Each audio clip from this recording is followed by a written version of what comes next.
2:15. Tomou, pois, o Senhor Deus ao homem e o colocou no jardim do Éden para cultivar e o guardar. E o Senhor Deus lhe deu esta ordem: de toda árvore do jardim comerás livremente, mas da árvore do conhecimento do bem e do mal não comerás, porque no dia em que dela comeres, certamente morrerás. Gênesis 3. Mas a serpente, mais sagaz que todos os animais selváticos que o Senhor Deus tinha feito, disse à mulher: é assim que Deus disse: não comereis de toda árvore do jardim? Respondeu-lhe a mulher: do fruto das árvores do jardim podemos comer, mas do fruto da árvore que está no meio do jardim, disse Deus: dele não comereis, nem tocareis nele, para que não morrais. Então disse a serpente à mulher: é certo que não morrereis, porque Deus sabe que no dia em que dele comerdes, se vos abrirão os olhos e, como Deus, sereis conhecedores do bem e do mal. Gênesis 3, 6. Vendo a mulher que a árvore era boa para se comer, agradável aos olhos, e árvore desejável para dar entendimento, tomou-lhe do fruto e comeu, e deu também ao marido, e ele comeu. Abriram-se então os olhos de ambos, e percebendo que estavam nus, coseram folhas de figueira e fizeram cintas para si. Quando ouviram a voz do Senhor que andava no jardim pela viração do dia, esconderam-se da presença do Senhor Deus, o homem e sua mulher, por entre as árvores do jardim. E chamou o Senhor Deus ao homem e lhe perguntou: onde estás? Ele respondeu: ouvi a tua voz no jardim, e porque estava nu, tive medo e me escondi. Perguntou-lhe Deus: quem te fez saber que estavas nu? Comeste da árvore que te ordenei que não comesses? Gênesis 3, 17. E Adão disse, no caso Deus: visto que atendeste à voz de tua mulher e comeste da árvore que eu te ordenara, não comesses, maldita é a terra por tua causa, em fadigas obterás dela o sustento durante os dias de tua vida. No suor do teu rosto comerás o teu pão, até que tornes a terra, pois dela foste formado, porque tu és pó, e ao pó tornarás. 21. Fez o Senhor Deus vestimenta de peles para Adão e sua mulher, e os vestiu. O Senhor Deus, por isso, os lançou fora do jardim do Éden, a fim de lavrar a terra de que fora tomado. Então nós encontramos, após a queda do homem, Deus indo ao seu encontro para providenciar vestes de peles, mostrando que para que o homem fosse coberto na sua vergonha, alguém teve que morrer, ser sacrificado. Então, depois de ser banido do Éden, Adão e Eva têm o primeiro filho, ao qual dizem: alcancei um favor do Senhor. Vem Caim, que eles acreditam ser aquele que vai esmagar a cabeça da serpente. Gênesis 3,15. Porém, inimizade entre ti e a mulher, entre a tua descendência e o seu descendente. Este te ferirá a cabeça, e tu lhe ferirás o calcanhar. E ele lhe ferirá a cabeça, tu lhe ferirás o calcanhar, mostrando a guerra que acontecerá durante todo o período da linhagem de Eva e a linhagem da serpente. Então, no primeiro filho, Caim e Eva imaginam ter agora alcançado a vitória sobre a serpente. Porém, Caim dá continuidade ao reino de trevas. Então, ele assassina o seu irmão Abel, o verdadeiro adorador. A seguir, ele é banido, mas Deus coloca sobre ele um sinal para que ninguém o matasse, mostrando que agora haveria lei para aqueles que praticassem o assassinato. Adão e Eva têm mais um filho, que é Sete, e então ele começa a invocar o nome do Senhor. Deus volta a ser adorado como deve ser adorado em Sete. Então, a realeza continua na vida da família adâmica. Já no lado de Caim, ele cada vez mais se afasta daquilo que era para ser a sua herança, a majestade do casal real, Adão e Eva. Era para que Caim continuasse a realeza em nome de Adão. Porém, ele se afasta cada vez mais. Além de ser perverso, funda uma cidade para si e se afasta perpetuamente de Deus. Nunca mais Caim é visto na presença do Senhor, desde a última conversa, quando Deus foi questioná-lo a respeito da morte de Abel. 4:9. Onde está Abel, teu irmão? Ele respondeu: Não sei. Acaso sou eu tutor do meu irmão? 10. Então disse Deus: Que fizeste? A voz do sangue de teu irmão clama da terra a mim. És agora, pois, maldito por sobre a terra, cuja boca se abriu para receber de tuas mãos o sangue de teu irmão. Quando lavrares o solo, não te dará ele a sua força. Serás fugitivo e errante pela terra. Então disse Caim ao Senhor: É tamanho o meu castigo que já não posso suportá-lo. Eis que hoje me lanças da face da terra e da tua presença. Hei de esconder-me, serei fugitivo e errante pela terra. Quem comigo se encontrar me matará. O Senhor, porém, lhe disse: Assim qualquer que matar a Caim será vingado 7 vezes. E pôs o Senhor um sinal em Caim, para que eu não ferisse de morte quem quer que o encontrasse. Retirou-se Caim da presença do Senhor e habitou na terra de Nod, ao oriente do Éden. Então, em Gênesis 4:17, é visto que ele constrói uma cidade para si. A sua linhagem passa a fabricar instrumentos, flautas, harpas, dedica-se à cultura. Porém, não há vestígios de adoração. Ele teve filhos que se destacaram na fabricação de armas e ferramentas com bronze e com ferro, dando início também à fabricação de armas.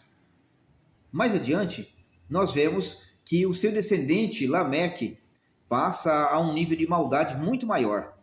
A respeito do evento de Caim e Abel, Lameque debocha da sentença dada por Deus e das coisas que aconteceram na sua própria família. Ele diz: Olha, se aquele que encontrar Caim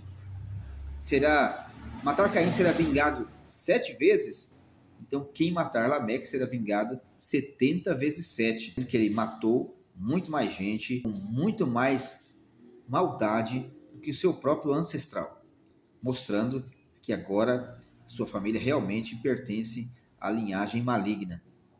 Continuando, depois disso, nós vemos uma humanidade decaída, pervertida e violenta. É importante sabermos que na linhagem de Lameque, os homens começaram a formar tribos e se estabelecer através da violência, cada qual com seu clã, com seu reino, disputando terras, disputando riquezas, tentando dominar o reino do outro. E assim a sociedade, através de Caim e Lameque, foi tornando-se uma sociedade cada vez mais monstruosa, desviada e depravada, longe de Deus. Isso é importante para o contexto em que nós estudamos a onipotência de Deus no meio do caos. Porque, embora os homens construam o caos com sua maldade, Deus é soberano para reverter tudo aquilo que os homens fazem e nada foge ao controle de Deus. Não que Deus esteja correndo atrás dos prejuízos que o homem traz e consertando as coisas que o homem faz, mas o homem, na sua maldade, ainda trilha os caminhos estabelecidos no decreto divino. Deus é soberano, mesmo em meio ao caos provocado pelo homem. Isaías 45:7. Eu formo a luz e crio as trevas, faço a paz e crio o mal. Eu, o Senhor, faço todas estas coisas. E uma das provas da sua soberania é que Deus, pouco a pouco, retirou a sua graça geral, a sua restrição e operação do Espírito. Ele mesmo diz: O meu Espírito não agirá para sempre no homem, e os seus dias serão 120 anos. Significando que Deus ia retirar aquela bondade que é dele, que é do seu ser, do coração dos homens, e eles iam cada vez mais se entregar à rebelião e ao pecado. Isso mostra que a soberania de Deus, no céu que é dele, na salvação que é dele, os homens não podem estender a mão simplesmente e tomar da árvore da vida, porque ela pertence ao próprio Deus. Então, eles começam a aprofundar-se, mergulhar no pecado. Mas Deus mostra seu poder, a sua onipotência, sua soberania, no meio de toda esta trama de pecado e de maldade, violência, escolhendo e também separando Noé para a salvação. Noé não escapou da destruição porque construiu uma arca simplesmente. Noé escapou da destruição porque foi escolhido e achou graça diante de Deus. Deus viu em Noé algo que Noé não merecia. Deus olhou para Noé com olhos de misericórdia e então achou em Noé graça.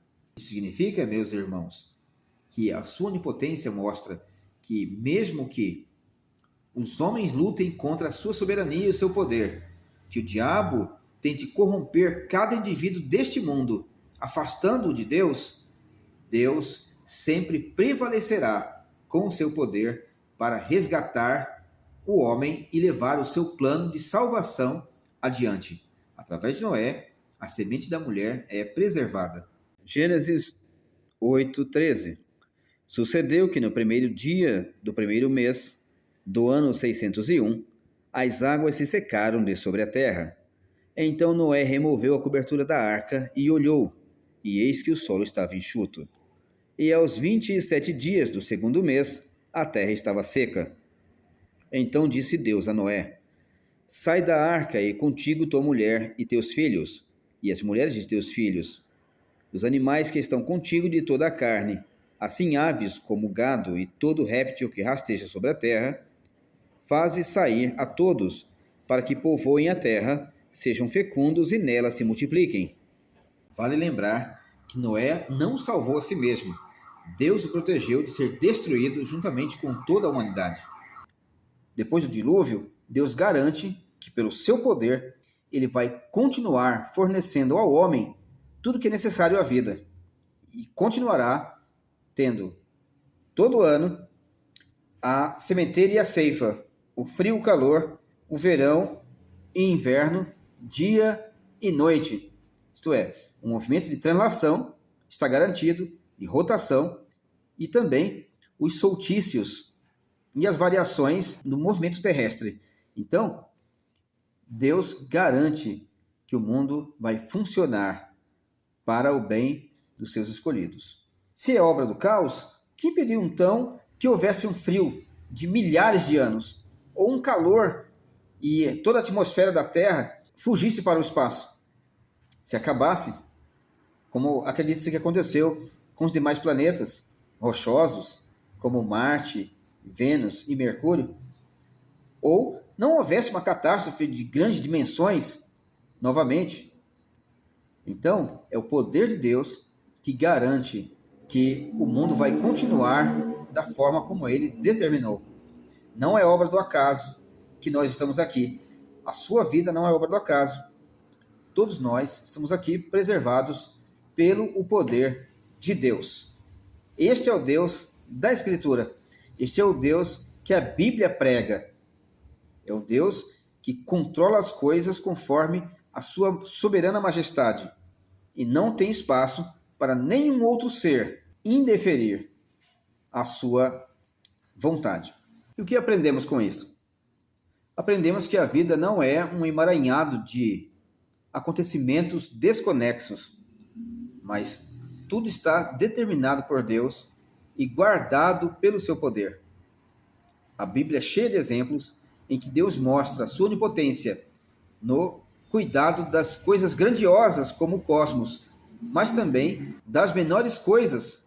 Deus comanda os grandes luminares, mas também comanda vermes, como no caso do livro do profeta Jonas. Deus controla todas as coisas, e este mundo caminha segundo sua vontade para o tempo que ele determinou, para julgar novamente entre o bem e o mal, e restaurar o mundo segundo o seu poder. Não deixe de acompanhar nossos estudos, se inscreva no canal e que Deus muito te abençoe.